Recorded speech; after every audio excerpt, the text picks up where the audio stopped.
சரண் Krishna YouTube சேனலுக்கு உங்களை அன்புடன் வரவேற்கின்றேன். அட்சய திருதியன்று பசுவிற்கு இந்த எளிய பொருளை தானம் கொடுக்க மறக்காதீர்கள். 16 தலைமுறைக்கு புண்ணியங்கள் போய் சேரக்கூடிய எளிய தானம் அது. அது என்ன பொருள், எப்படி தானம் கொடுக்கணும் அப்படிங்கிறத பற்றி தான் இந்த வீடியோவில் தெளிவாக நம்ம பார்க்க போகிறோம். நம்ம சேனலில் உள்ள வீடியோவை ஃபஸ்ட் டைம் நீங்கள் பார்க்குறீங்க அப்படின்னா மறக்காமல் நம்ம சேனலை சப்ஸ்கிரைப் பண்ணி வச்சுக்கோங்க. நம்ம சேனலில் தொடர்ந்து குலதெய்வ பதிவுகள், ஆன்மீக தகவல்கள் வந்து கொண்டே இருக்கும். வாங்க வீடியோக்குள்ளே போகலாம். அட்சயம் அப்படின்னா குறைவில்லாத. இந்த நாளில் நம்ம செய்யக்கூடிய ஒவ்வொரு விஷயங்களும் அதற்கான பலன்களும் பன்மடங்காக பெருகி நமக்கு கிடைத்து கொண்டே இருக்கும். பிரம்மன் தனது படைப்பு தொழிலை தொடங்கியது இந்த அட்சய திருதி நாளில் தான் அப்படின்னு சொல்லப்படுகின்றது. பாண்டவர்கள் அட்சய பாத்திரத்தை பெற்ற தினமும் இந்த நாள் தான் அப்படின்னு சொல்லப்படுகின்றது. அது மட்டும் இல்லை, திருமாலின் இதயத்தில் மகாலட்சுமி தாயார் திருமகள் குடிகொண்ட தினம் இந்த நாள் தான். அதனால் இந்த தினத்தில் நம்ம லக்ஷ்மி தாயார் பெருமாளை வழிபாடு செய்யும்போது கண்டிப்பாக நமக்கு நல்ல பலன்கள் கிடைக்கும். அது மட்டும் இல்லை, பெருமாளுக்கே கடன் கொடுத்த குபேரன் லக்ஷ்மி தேவியை வணங்கி செல்வத்தை பெற்ற தினமும் இந்த நாள் தான் அப்படின்னு சொல்லப்படுகிறது. இந்த நாளில் வீட்டில் லக்ஷ்மி பூஜை, லக்ஷ்மி குபேர பூஜை செய்வது நம்ம வீட்டில் வற்றாத செல்வத்தை ஏற்படுத்தும். இந்த நாளில் குறிப்பாக நம்ம குலதெய்வத்தை கட்டாயம் வணங்க வேண்டும். குலதெய்வத்தை, முன்னோர்களை வணங்கிவிட்டு அருகில் இருக்கிற கோவிலுக்கு சென்று வழிபாடு செய்யலாம். இந்த அட்சய திருதி முதல்ல எப்போ வருது அப்படின்னு பார்த்தீங்கன்னா, ஏப்ரல் 29 மாலை 5:30க்கு ஆரம்பித்து ஏப்ரல் 30 மதியம் 2 மணி வரைக்குமே நமக்கு அட்சய திருதி இருக்கின்றது. இந்த நேரத்துக்குள்ளேயே நீங்கள் தங்கம் வாங்குவது, சுப பொருட்கள் அப்படின்னு சொல்லக்கூடிய மஞ்சள், குங்குமம், பச்சரிசி, வெல்லம், பருப்பு வகைகள், இது அனைத்துமே உங்கள் வீட்டில் வாங்கி வைக்கிறது உங்களுக்கு மேலும் நல்ல பலன்களை பெற்றுத்தரும். அதுவும் உங்கள் குலதெய்வத்தை வேண்டி முதல்ல கல்லுப்பு மஞ்சள் வாங்கிட்டு வந்து வீட்டில் வைக்கிறது உங்களுக்கு சகல ஐஸ்வர்யங்களையும் ஏற்படுத்தும்.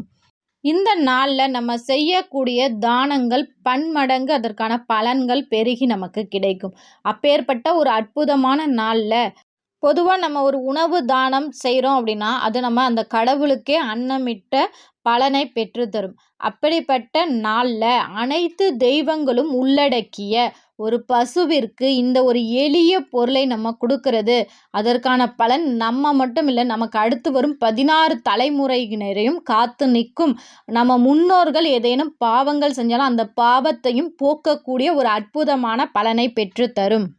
பொதுவாக பொன் கிடைச்சாலும் புதன் கிடைக்காது அப்படின்னு சொல்லுவாங்க. அப்படி அந்த புதனும் பொன் வாங்குவதற்கான சிறந்த நாளான அட்சய திருதியும் ஒன்று சேர வருகின்றது. இந்த நாளை நம்ம விட்டுட்டோம் அப்படின்னா அடுத்து இனி வரும் 2-3 வருடங்களில் பார்த்திங்கன்னா அட்சய திருதி புதன்கிழமை வரவே வராது. இந்த அற்புதமான நாளில் நம்ம தங்கம் வாங்கணும்னு பல பேர் யோசிப்பாங்க. அப்படி நீங்கள் தங்கம் வாங்குறது கடனாக வாங்குனீங்க, இல்லை கடன் கொடுக்குறீங்க அப்படின்னா இந்த நாளில் நீங்கள் கண்டிப்பாக உங்கள் பொருளாதாரத்தில் மிகப்பெரிய வீழ்ச்சியை அடையக்கூடும். இந்த தானம் செய்கிறதுனால புதன் பகவானின் அருளாசை கிடைக்கும், பெருமாள் மற்றும் லக்ஷ்மி தாயாரின் அனுகிரகம் கிடைக்கும், உங்கள் குலதெய்வத்தின் ஆசீர்வாதம் கிடைக்கும். அது மட்டும் இல்லை, உங்கள் புண்ணியங்கள் பல மடங்கு பெருகும். இது உங்கள் தலைமுறை மட்டும் இல்லை, 16 தலைமுறையும் காத்து நிற்கும்.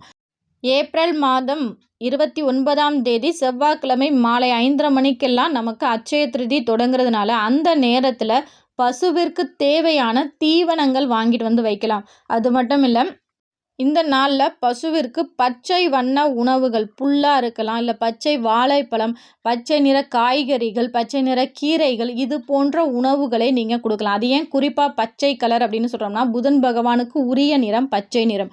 இந்த நாளில் நம்ம பச்சை நிறத்தில் பசுவிற்கு தானம் கொடுக்கும்போது புதன் பகவானின் அனுகிரகம் கிடைக்கும். ஒரு வீட்டில் புதன் பகவானின் அனுகிரகம் கிடைச்சிச்சு அப்படின்னா அந்த வீட்டில் உள்ள குழந்தைகள் படிப்பில் சிறந்து விளங்குவார்கள். அது மட்டும் இல்லை, அந்த வீட்டில் உள்ளவர்களுக்கு தேக ஆரோக்கியம் கூடும். இதெல்லாம் முதல் நாள் சாயங்காலமே உங்கள் வீட்டில் வாங்கிட்டு வச்சுருங்க. மறுநாள் காலையில் ஏர் பொழுதில் பசு உங்கள் வீட்டுக்கு பக்கத்தில் இருந்துச்சு அப்படின்னா அந்த பசுவிற்கு கொண்டு போய் கொடுத்துட்டு மஞ்சள் குங்குமம் எடுத்துகிட்டு போய் அதோட பின்பக்கத்தில் மஞ்சள் குங்குமம் பொட்டு வைத்து அதை வணங்கி 3 முறை சுற்றி வர வேண்டும். அப்படி சுற்றி வரும்போது எங்கள் வீட்டில் சகல ஐஸ்வர்யங்களும் பெருக வேண்டும், எங்கள் முன்னோர்கள் ஏதேனும் பாவங்கள் செய்தால் அனைத்து பாவங்களும் எங்களை விட்டு விலக வேண்டும் என மனதார வேண்டிக் கொண்டு அது பின்பக்கத்தை கண்ணில் ஒத்தி வச்சுட்டு அதற்கு உணவு தானம் கொடுத்து விட்டு வாருங்கள். ஒரு சிலர் பசுவை எங்களால் பார்க்க முடியாது. நாங்க அப்பார்ட்மெண்ட்ல இருக்கோம். நாங்க சிட்டில இருக்கோம். பசுவ எங்களால பார்க்கவே முடியாது. நாங்க என்ன பண்றது அப்படின்னு கேட்டிங்கன்னா, வீட்ல கோமாத சிலைகள் இருக்கும் பட்சத்தில், அந்த கோமாத சிலைக்கு தண்ணீர் அபிஷேகம், மஞ்சள் அபிஷேகம் இது போன்ற பாலபிஷேகத்தை தவிர்த்துக் கொள்ளுங்கள். அபிஷேகங்கள் செய்து அதற்கு பின்பக்கத்தில் மஞ்சள், குங்குமம், பொட்டு வைத்து வாசனை மலர்கள் சூட்டி அதற்கு நெய்வேத்தியமாக கற்கண்டு சாதம், வெண்பொங்கல், சர்க்கரை பொங்கல் இது போன்ற விஷயங்களை கோமாதாவிற்கு படையலாக வைத்து தீப தூப ஆராதனை காமிங்க. நீங்கள் வைத்த பிரசாதத்தை நீங்கள் உங்கள் வீட்டில் உள்ளவங்க அனைவரும் எடுத்துக்கொண்டு அருகில் இருக்கிற குழந்தைகளுக்கு அல்லது முதியவர்களுக்கு தானமாக அந்த பிரசாதத்தை கொடுங்கள். இது போல செய்யும்போது கண்டிப்பாக உங்கள் வீட்டில் அனைத்து செல்வங்களும் பெருகும். 16 தலைமுறைக்கு இந்த புண்ணியங்கள் போய் சேரும். கண்டிப்பாக இந்த எளிய வழிபாடு எல்லாரும் செய்யக்கூடிய வழிபாடு தான்.